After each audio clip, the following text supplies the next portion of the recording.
जय जगन्नाथ। मो ना सस्मिता राउत मु सस्मिता राउत मु पूरी बाटमंगलू आसी आलिकिया ग्राम मोर गोटे अनुभूति बड़ अनुभूति मोर गोटे पुतुरा को ता बापा माँ रखी ना मुझे पाखे रखी तार फीस मारला ता पिला बेलू आसिक 17 वर्ष है एबे सी कौन कला 2-4 दिन तले पानी रखुला गोटे करेन्ट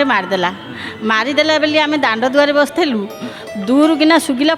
ठो किना फुटिला मु कहली प्रभु कौन गोटे है प्रभु को डाक देखला आसु मो पुतुरा पड़ी करेन्ट लाइक पूरा तले पड़ी चेता नाई चिन्ह नाई कि ना तार ता छाती उपर थोईकी जलुची खाली चढ़चुड़ हो फुटुची मो झील दौड़ी जाकि ताकू रखीदेला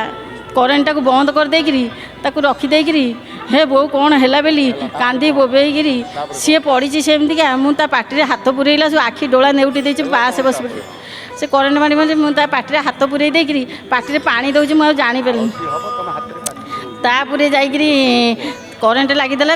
आम टेका टेक कर पिला लोक मैंने चकटा चकड़ी करी टेका टेकरी नहीं मेडिकल नहीं गले मेडिकल ना मुझे जय जगन्नाथ हाथ टेकीदेली जय जगन्नाथ मुझे तुम पाखे बाना बांधि मो पुतुरा केमती भल हो जाऊ मो पुतुरा से मेडिकल आसु आसु खबर आसला भल अच्छी टे कथा कहूँ मतलब एतिक अनुमत मुझे सब जय जगन्नाथ देख न देखिले बाईआणी भाया मत लगे मत भल लगे बहुत बहुत धन्यवाद। जय जगन्नाथ परिवार तरफ गोटे पारंपरिक जनाना बही